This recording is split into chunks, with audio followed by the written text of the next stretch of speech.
dia a todos. Em primeiro lugar, queria agradecer muito o convite, professor Gabriel, mas na pessoa da professora Carmen Luiza.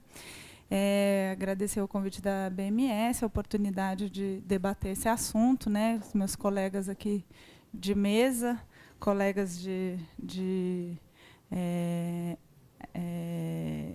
estudo e debate sobre esse assunto no âmbito da comissão consultiva do CCPARES, né? Eu não estive nessa comissão, não participei da comissão, mas como membro do CCPARES acompanhei os trabalhos e agora, na qualidade de secretária, tive que subsidiar a decisão do ministro, na época, né, ainda o ministro Paim, ao final do ano, com a expedição dessa portaria, né? Eu trouxe alguns dados, o professor Veronese já entrou nesse tema, eu não vou ler todos os dados que a gente tem aqui sobre os cursos de direito, sobre a expansão, que, como o professor Alexandre colocou, a expansão é um processo natural e desejável e incentivado pelo Estado nos últimos anos. No entanto, de fato, a expansão dos cursos de direito ela tomou um caminho mais acentuado que outros cursos, né? Então, hoje a gente tem 1.148 cursos de direito, o que representa mais de 10% das matrículas totais do Sistema Federal de Ensino. No cenário internacional, esses dados eu não consegui ter uma fonte segura, mas eu li em várias matérias, várias reportagens que dão conta de que no mundo inteiro existem 1.100 cursos de direito. E no Brasil existe um número superior ao resto do mundo inteiro. Então, de fato, não é uma informação que passa desapercebida, né? Nos Estados Unidos, uma matéria que a gente achou que as matrículas de direito representam menos de 1% do total de matrículas, né, dos 21 milhões de estudantes. Existem apenas 202 faculdades de direito, ou seja, o Brasil tem 1.000 cursos a mais do que os Estados Unidos. Na Alemanha, que tem um grande contingente, não passa de 4% das matrículas. No Brasil, então, esse crescimento, a gente pode falar que nas últimas 2 décadas passou de 200 para cerca de 1.200. Só entre 2001 e 2013, esse percentual foi de 273% de aumento nos cursos, número de cursos, e 47% das vagas, né? E essa tendência não dava mostras de diminuir sem alguma atuação, digamos assim, do Estado, né? Entre 2011 e 2013, que já é pós-criação das séries, as vagas aumentaram 10%, ou seja, de forma espontânea, a expansão estava ainda em ritmo de crescimento. Enquanto isso, os últimos dados que a gente pegou dos últimos anos, há um declínio da taxa de concluintes, ou seja, as vagas aumentando, mas o número de profissionais formados, o número de concluintes estava caindo. Alguns dados sobre o perfil da oferta, a maioria dos cursos em faculdades isoladas, né, um percentual menor, apenas 1/3 nas universidades, 84% dos cursos em instituições privadas, o que concentra 91% das vagas, e 2/3 das matrículas em cursos noturnos, né? Alguns resultados também, pegando o último ENAD, a gente tem aí 1/4 dos cursos com CPC 4, mas a grande maioria com CPC 3 ou inferior, e sendo que se a gente for dividir em faixas, né, no CPC, apenas 9% desses com um CPC contínuo acima de 2,8. Então, a gente pode dizer que a qualidade desses cursos é ainda questionável, né, digamos, apesar de atingir um CPC 3. E, como colocou o professor Alexandre também, da Federação Assimétrica, 43% dos cursos, representando 50% das vagas no Sudeste. Só em São Paulo, 26% das vagas, né? Enquanto na região Norte, menos de 5%. A gente, na primeira tabela lá, colocava... tem um outro gráfico aqui. Bom, isso aqui é a distribuição dos cursos por região, né? Aqueles dados separados aqui por particular e pública. E aqui a concorrência. A gente tem uma concorrência de 18 candidatos por vaga nas públicas, mas apenas 3 candidatos por vaga nas instituições privadas, sendo que, em alguns estados, essa taxa pode cair para menos de 2 candidatos por vaga, ou seja, praticamente uma vaga por candidato, pouco mais de um candidato por vaga, né? Então, de fato, uma oferta bastante significativa de vagas, aí com uma procura não tão acentuada nos últimos anos, e que traz para a gente algumas... Bom, o direito é hoje o segundo curso em número de matrículas, né? Só perde para a administração. E a gente tem aí alguns reflexos da expansão, né? Isso aqui, claro, a gente não pode generalizar, mas a gente, com os dados agregados que a gente tem um questionamento sobre a qualidade, né? Se essa expansão está se dando com qualidade, uma vez que apenas 1/3 dos cursos com CPC acima de 2,8, e a questão dos reprovados no exame de ordem. Apesar de saber que o direito tem uma formação ampla, obviamente que uma grande procura dos formandos, né, é pelo exame de ordem. Cada edição do exame tem mais de 120 mil inscritos, 120 mil pelos dados que eu pude estudar, e mais de 83% reprovado no exame. Isso traz algumas preocupações, né? Certamente há aí uma saturação do mercado de trabalho e um problema de desperdício de investimentos aí, né? O aluno que ingressa num curso de direito certamente tem uma expectativa de atuar numa área, né? Não necessariamente como advogado, mas numa área, uma função alguma relacionada ao mundo jurídico, e muitos deles se frustram quando concluem seu curso, não são aprovados no exame, não conseguem passar num concurso público e procuram uma ocupação que nada tem a ver com a sua formação. Isso, de fato, gera uma grande frustração. Então, eu acho que o que a gente pode colocar aqui, qual é o papel do Estado, né, do Ministério da Educação, no caso, mas do Estado inteiro, diante dessa situação, né? Entrando um pouquinho no tema também do professor Alexandre, como a gente enxerga a regulação hoje, né? Eu acho que, de fato, a visão que hoje se tem da regulação é muito diferente de uma visão de algum tempo atrás, né? A Portaria 40, ela não é à toa que a gente tem vários fóruns de debate sobre a revisão da Portaria 40, sobre o decreto, porque acho que, de fato, a visão que se tem hoje da regulação é muito... A gente tem que entender com outros olhos, né? Então, hoje, a educação superior alcançou um outro status, um outro estágio, né? Ela hoje uma fração muito maior de brasileiros tem expectativas quanto à formação em nível superior. E ela não é só simplesmente um desejo, uma satisfação individual. Ela é entendida como uma força social, econômica e política para o desenvolvimento do país, né? Então, a gente está diante da execução de um Plano Nacional de Educação, que foi aprovado, né? E que prevê uma expansão, mas é o papel do Estado e da sociedade toda discutir que expansão, né, é essa. Essa expansão ela tem que estar vinculada aos objetivos do país, né, os objetivos estratégicos. Então, a própria expansão ela tem que ser estratégica, né?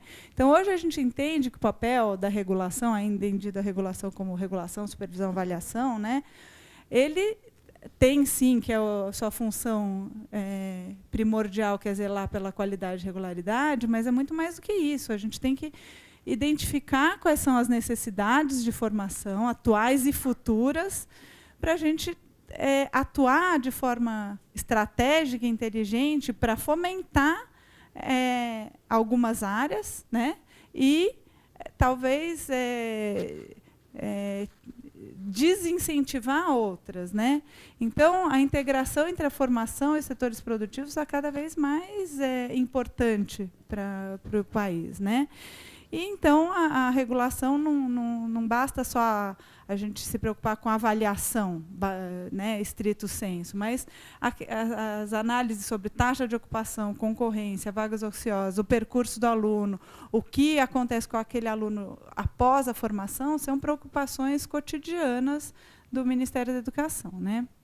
Então, foi nesse contexto que, em 2013, houve uma discussão aí, um acordo para se repensar, né, o marco regulatório do direito. Então, a primeira coisa que eu queria deixar bem clara é que essa portaria ela é um dos subprodutos dessa discussão, né?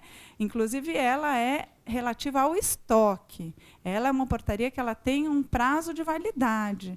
Se ela vai ser o padrão decisório para os futuros cursos de direito, isso não tem definição ainda, né? Então, a gente está falando da portaria normativa número 20, que se destina ao estoque limitado, né? E que pode trazer elementos, né, que serão utilizados em futuras decisões ou não. Isso ainda está em debate, né? Então, como o professor Alexandre também já colocou, o contexto em que se deu toda essa discussão foi a criação de uma Câmara Consultiva Temática, a partir de um acordo de cooperação técnica firmado entre o Ministério da Educação e a OAB, para rediscutir o marco regulatório, né?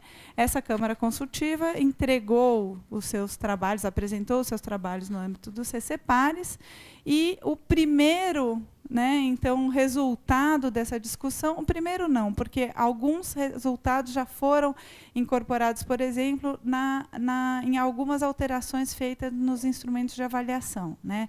Pequenas alterações já vão ser implementadas no instrumento de avaliação. Como eu estava colocando aqui para o professor Ivan, obviamente que depois da rediscussão sobre as diretrizes curriculares, provavelmente vamos ter que fazer uma discussão mais ampla para adequar os instrumentos de avaliação às novas diretrizes curriculares.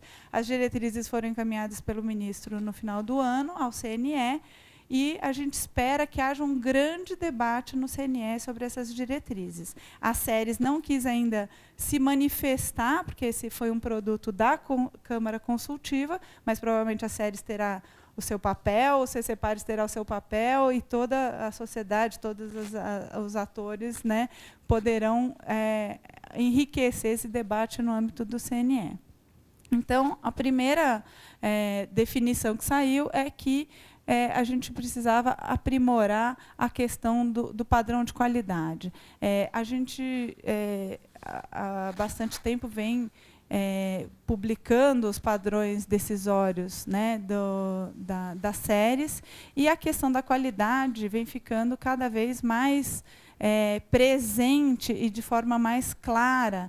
Então, hoje em dia, né, um conceito 3, que é considerado satisfatório, ele não é uma consequência automática de uma aprovação de um curso, né, ou do credenciamento de uma instituição. Nós agregamos vários elementos a cada decisão, né? Bom, então, além da avaliação sobre o curso de Direito, a gente incluiu um requisito de qualidade referente às instituições interessadas. Então, há um padrão não só referente ao curso, mas qual a instituição que está pleiteando aquele curso, né? Uma valorização já da formação prática profissional, que é uma tendência e um dos principais pontos, né, da proposta das novas diretrizes. E, como o professor Alexandre também colocou, a decisão das SERES de publicizar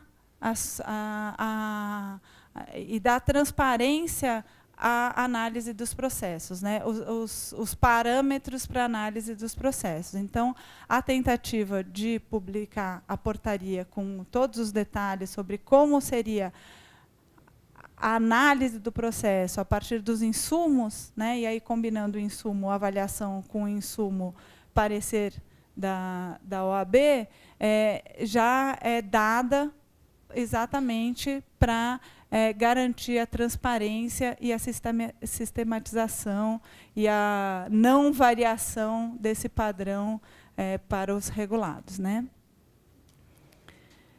Bom, aí são detalhes da portaria, eu acho que eu não vou me deter, todo mundo conhece, a gente incluiu um elemento que é a questão do plano de estágio, exatamente para que as instituições também façam uma reflexão. Apesar disso ser uma proposta das novas diretrizes, é importante que as instituições façam uma reflexão sobre a quantidade de vagas que ela está pleiteando e se tem,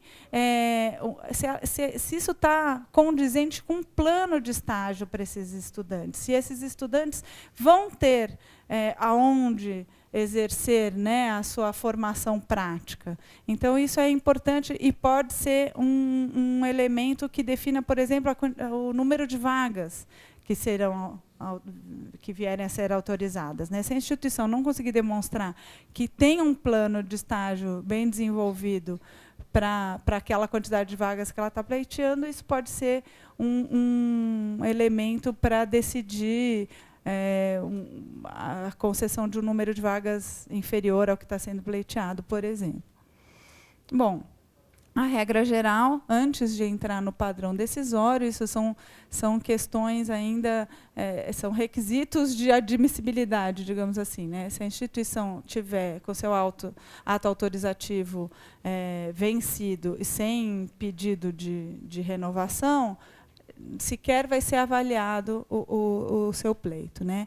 Se o índice geral de cursos e o conceito institucional forem inferior a 3, também sequer vai ser avaliado o seu pedido, né? Ela não pode estar sofrendo uma supervisão institucional ou em algum curso de direito, isso, obviamente, quando se tratar de uma universidade, um centro universitário que já tenha um curso de direito, né?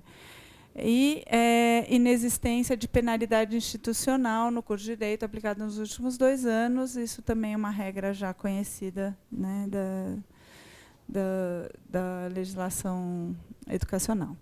Bom, então, estabelecemos para os cursos de direito um padrão diferente dos demais cursos. O único curso que nós havíamos já estabelecido isso foi no caso de medicina. Então, agora o direito está equiparado à medicina, o conceito de curso inferior a 4 não será considerado satisfatório para os cursos de direito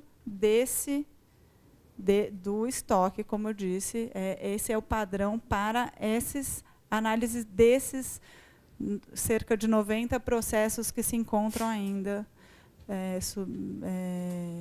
aguardando a análise do Ministério da Educação. Bom, a minha tabelinha acho que está mais confusa agora, eu pensando bem, mas, bom, é exatamente o que o professor Alexandre colocou, não vou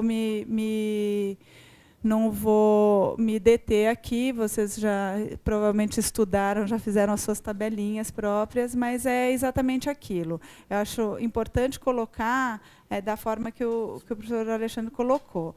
Não houve uma delegação, né? A SERES continua com a atribuição de decidir sobre o deferimento ou indeferimento. O que nós fizemos foi estabelecer um critério de avaliação, de decisão, que levasse em conta 2 insumos que fazem parte desse processo: a avaliação e o parecer da OAB. E nós chegamos à conclusão, como particularmente nesse lote que tínhamos, haviam muitos processos sem parecer, muitos com parecer desfavorável, que não seria nem justo reabrir essa avaliação, né, porque a OAB já tinha tido a oportunidade de se manifestar, mas também a gente não podia simplesmente desconsiderar, né?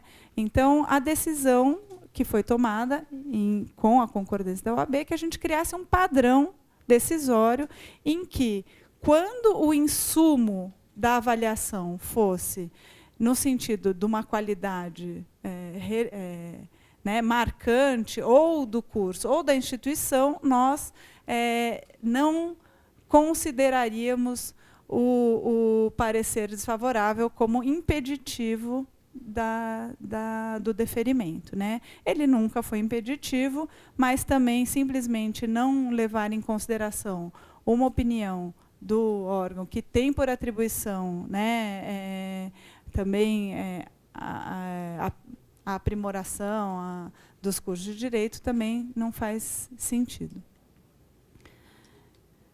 Bom, e aí, como eu disse, isso é apenas um primeiro passo, né? Outro passo que está dado é o encaminhamento das diretrizes ao CNE, e ainda temos aí, eu coloquei 2, mas 3 passos, né? Que é uma norma específica sobre a política regulatória para a autorização dos novos cursos, né? A nossa proposta é que a gente aguarde essa deliberação do CNE, né? Das novas diretrizes, porque senão a gente vai ter abertura de novos cursos sem que esse debate esteja concluído no CNE. E uma portaria específica com padrão decisório para aumento de vagas dos cursos já existentes. Isso a gente já tem uma proposta, está sendo debatida no âmbito das séries para encaminhamento ao gabinete do ministro.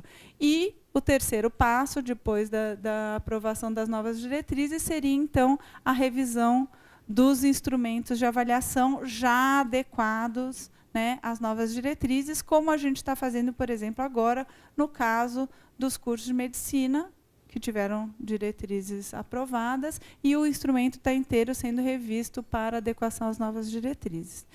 Então, é isso. Eu acho que a gente tem aí muito espaço para discussão ainda, né? Mas eu acredito que a discussão mais rica vai se dar exatamente no âmbito das novas diretrizes curriculares, que vai trazer aí o norte e a ampliação desse debate que a gente espera que aconteça no CNE. Obrigada. Obrigada, professora.